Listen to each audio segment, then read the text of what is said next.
वर्तमान वक्फ एक्ट में कई गंभीर समस्याएं हैं और उसी के मिसमैनेजमेंट, करप्शन और ओवररीच के इश्यूज को सॉल्व करने के लिए एक नया वक्फ अमेंडमेंट बिल लाया जा रहा है। ये बिल भारत के सभी नागरिकों के लिए एक बहुत बड़ा गवर्नेंस रिफॉर्म होने वाला है, विशेषकर मुस्लिम समाज के नेग्लेक्टेड वर्गों के लिए। तो रिफॉर्म नंबर 1 है कि इस नए अमेंडमेंट में वक्फ बोर्ड को किसी भी जमीन को रैंडमली क्लेम कर लेने की पावर देने वाला सेक्शन 40 पूरी तरह से हटा दिया गया है। इसमें यह भी मैंडेट किया गया है कि किसी भी जमीन को वक्फ में रजिस्टर करने के लिए अब वक्फ बोर्ड को डेली न्यूज़पेपर्स में 90 दिन का पब्लिक नोटिस देना होगा, जिससे यदि किसी और के पास उस जमीन का मालिकाना हक है तो वो उसे क्लेम कर सके। रिफॉर्म नंबर 2, इस अमेंडमेंट के अकॉर्डिंग अब अगर किसी भी गवर्नमेंट प्रॉपर्टी पर वक्फ का कोई भी नया या पुराना क्लेम है तो उसका इन्वेस्टिगेशन एक कलेक्टर रैंक के ऊपर का व्यक्ति करेगा और उस पीरियड में वो जमीन सरकार की ही रहेगी और वक्फ का उस पर कोई अधिकार नहीं रहेगा। यानी अब अगर गुजरात वक्फ बोर्ड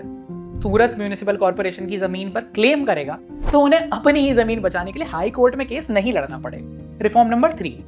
इस वक्फ अमेंडमेंट में सबसे बड़ी विक्ट्री मुस्लिम महिलाओं के लिए है। इसमें वक्फ रेवेन्यू से होने वाले वेलफेयर में अब विधवा और तलाकशुदा मुस्लिम महिलाओं और उनके बच्चों के मेंटेनेंस को भी इंक्लूड कर दिया गया है। इसके साथ साथ इस अमेंडमेंट में यह भी प्रोविजन है कि यदि कोई व्यक्ति अपनी फैमिली प्रॉपर्टी को वक्फ बना देता है तब भी उसके एयर्स, स्पेशली वुमेन एयर्स के इनहेरिटेंस राइट्स को रिकॉग्नाइज और प्रोटेक्ट किया जाएगा, जो कि अब तक नहीं होता था।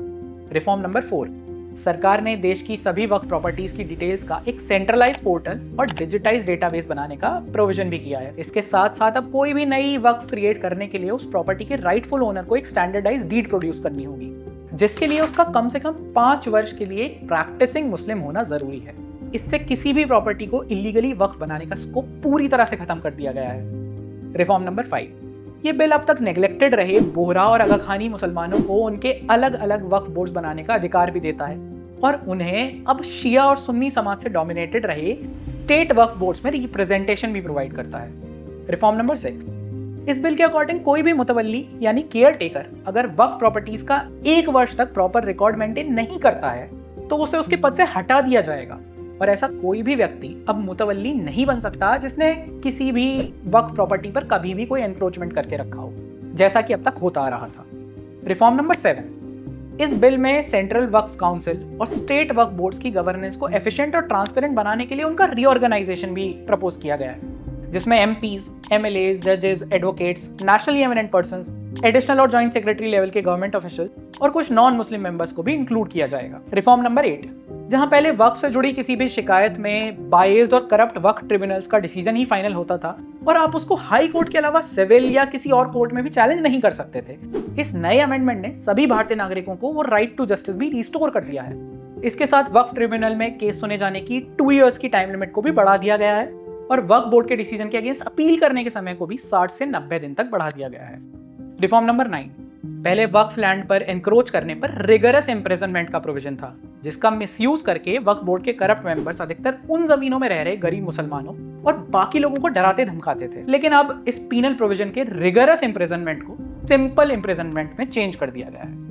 रिफॉर्म नंबर 10, एग्जिस्टिंग वक्फ एक्ट के अकॉर्डिंग किसी भी नॉन मुस्लिम द्वारा डोनेट की गई प्रॉपर्टी को भी मस्जिद और कब्रिस्तान बनाने जैसे इस्लामिक पर्पसेस के लिए वक्फ रजिस्टर कर दिया जाता था। लेकिन ये प्रोविजन बहुत ही शॉर्ट साइटेड है, क्योंकि ये संभावना को पूरी तरह से नेग्लेक्ट कर देता है कि नॉन मुस्लिम से कराए गए डोनेशंस कोर्जन या फ्रॉड भी तो हो सकते हैं, जैसा कि अब तक कई बार हुआ है। नए अमेंडमेंट में इस एक्ट से नॉन मुस्लिम्स के वक्फ डोनेशन वाले कंट्रोवर्शियल प्रोविजन को हटा दिया गया है। तो कुल मिलाकर नया वक्फ अमेंडमेंट बिल एक कॉम्प्रिहेंसिव और इफेक्टिव गवर्नेंस रिफॉर्म है, जिससे वक्फ के नाम पर हो रहे लैंड मिसमैनेजमेंट और करप्शन का अंत करने के साथ साथ उसे कुछ पावरफुल मुस्लिम एलीट से फ्री करके उसकी इनकम और प्रॉपर्टी का उपयोग गरीब मुसलमानों, मुस्लिम महिलाओं और बेसहारे मुस्लिम बच्चों की पढ़ाई और भले के लिए किया जा सकेगा। विचार कीजिए। धन्यवाद।